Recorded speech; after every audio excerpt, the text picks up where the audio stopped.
I assume we have one agenda item, it's just to turn over to you guys to talk about the election results? Oh, probably will. I don't have it. I didn't, actually. We've just got the results.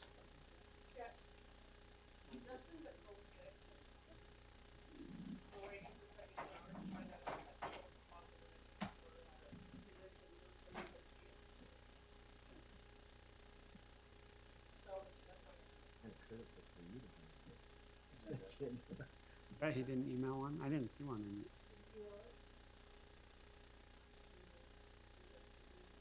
I hadn't seen one. Well, we don't really have, do we have a board of canvassers?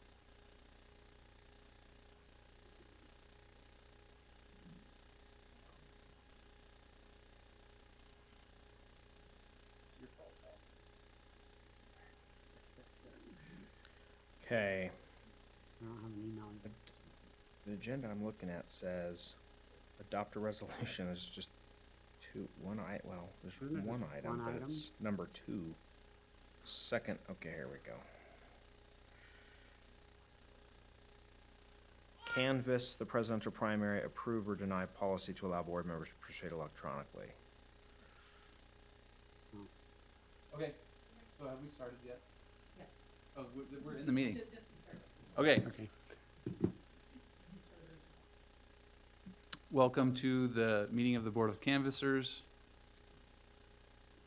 Well, I don't have it on this device, actually, so I'm a little unprepared.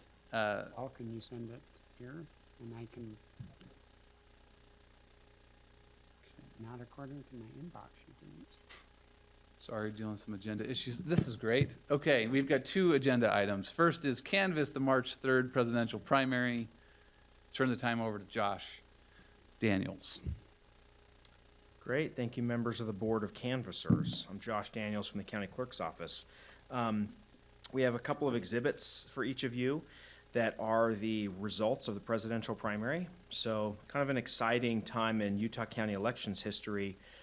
For the first time in state history, the state participated in the Super Tuesday timing of the presidential primary. Normally, Utah primaries are held in June, but this year we held our presidential primary on March 3rd in conjunction with a number of other states as part of an early primary for Super Tuesday. So that was kind of exciting and historic for the state. In our county, we have 280,000 registered voters and change, and just under 100,000 of them actually participated. Our voter turnout percentage was almost 34%, 33.98. There are some election results for you there. The top vote getter for Utah County for the Democratic nomination for president was Bernie Sanders, receiving 36.87% of the vote. In the Republican presidential primary, Donald J. Trump received 85.9% of the vote. And so what that means is that the respective Democrat and Republican parties will apportion delegates at the national convention later this year based on the results of this election throughout the state according to those party rules. The last page in your packet is just some statistics of our office and our process and the different types of voting methods and different ballots and how they were processed. There's quite a bit of complexity in today's election, particularly as we do vote by mail, and there's different steps that a ballot might go through before being counted, and so we like to keep track of those statistics so that we can plan well for the future and understand what to expect.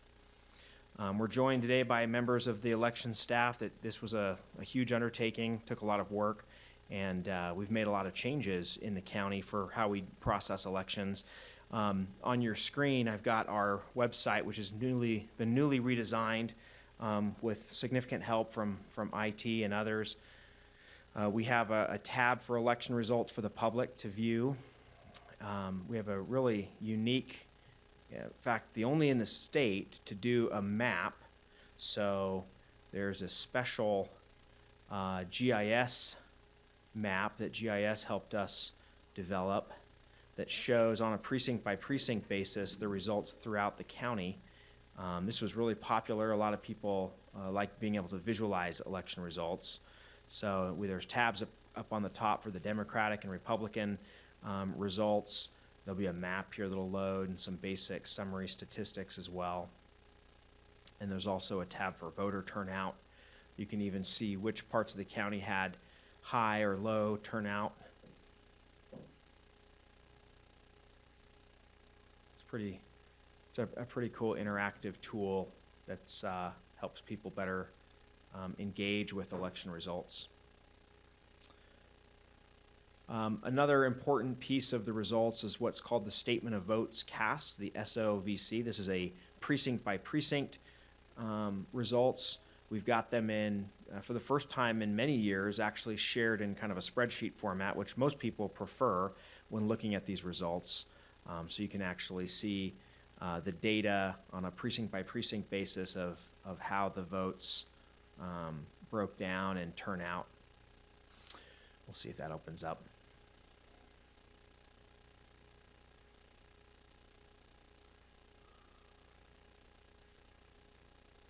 Anyways, so that's just a little bit about the election results and What about is the summary, go ahead. like if you were to describe what is that spreadsheet? The statement of votes cast. Yeah. So what that shows is each row is a different voting precinct, and then each column are the actual vote results for that precinct. So there's a number of columns, one for every candidate, collection of columns for each party, and so, collection for the number of registered voters, the number of actual voters that voted, how those voters cast their votes. So for those that really like to analyze election results, it's great to sort of share this data, especially in a digital format. We've had many groups in the community and around the country actually ask for that type of data. Unfortunately, it hasn't been available in the past.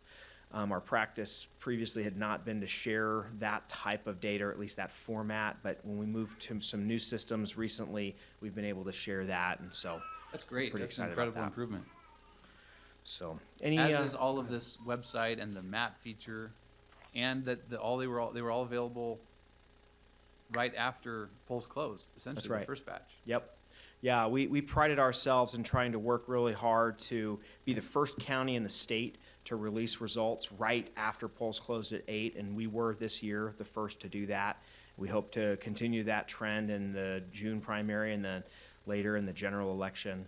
And of course, then there's the canvass period, the 2 weeks after the election, where we're still counting ballots that maybe have been received in the mail later, but were postmarked appropriately, or provisional ballots that were cast on election day that still have to be processed to ensure that the person who cast the ballot is registered and eligible. So that's kind of a process. That's what we do in the final weeks. Your summary page at the end kind of talks about some of the stats of provisional ballots and how many that were returned, and the different ones that were counted or not counted. One of the things that was interesting this year is that a very, very high percentage of our provisional ballots were actually counted. They were valid. And really what that is it's a function of same-day voter registration.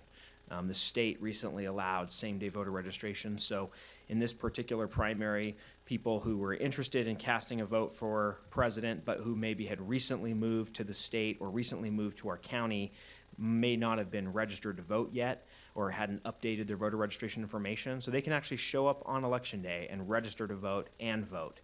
That's categorized as a provisional ballot, but as we learned this year, more often than not, those ballots do end up getting counted. It just takes some time to process the voter registration. Question. Did you have any electronic voting votes in these totals? Yeah, we did. So those would be what we call UACAVA votes, uniformed overseas citizens. And basically the way those votes are tabulated or counted is that we go into an electronic system to receive digital copies essentially of those ballots, but it's an actual paper ballot that we print. And then we scan it with all of our other paper ballots, and they get archived with all the other paper ballots. So essentially somebody is digitally returning to us a ballot that becomes a physical ballot. And we did have a number of those. I want to say it was in the neighborhood of 50 or so. You can actually see in the statement of votes cast like how many ballots are what's called UACAVA ballots. And so that's the term that you would look for to find how many people voted from some sort of electronic method. Some people might actually return a ballot through email or even fax, or traditional absentee in the mail. But if they're voting under the laws of the UACAVA system, then they'll be categorized as a UACAVA vote. I think that number was 57.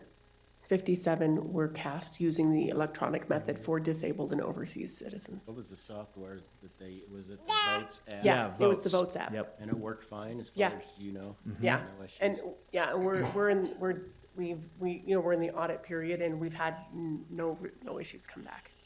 It works seamlessly. Yep. Any other questions? No, thank you for all the work.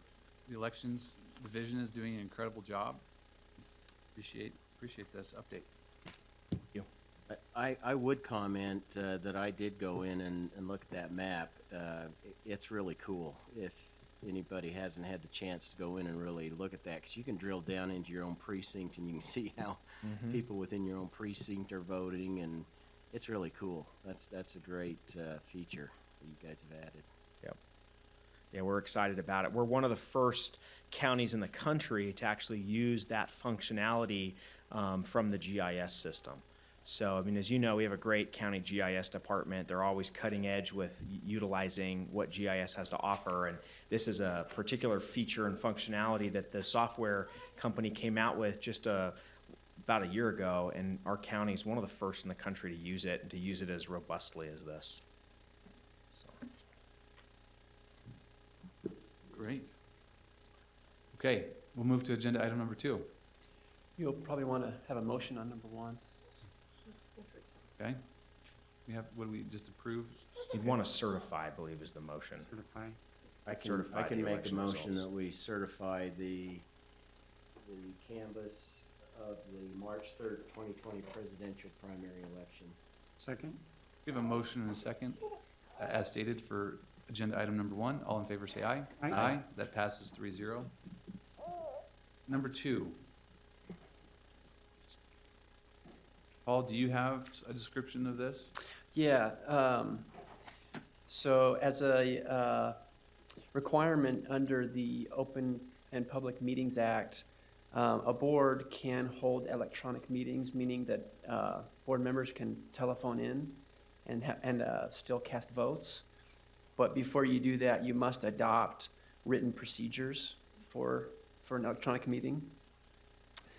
In Utah County, we've done that for almost all of our boards, but as far as we know, we have not done that for the Board of Canvassers. I think it was in 2018, we actually had a difficult time sitting the Board of Canvassers, and having an electronic meeting would have made it much more convenient. And so this is an attempt to put the written procedures in place so that if the need should arise from literally now until any time in the future, a board member could call in, 1 or 2 board members could call in. The rules would be the same pretty much as our other boards throughout the county. You'd have an anchor location, you'd need to have 1 member at the anchored location, and then the other board members could call in and still cast votes. Okay.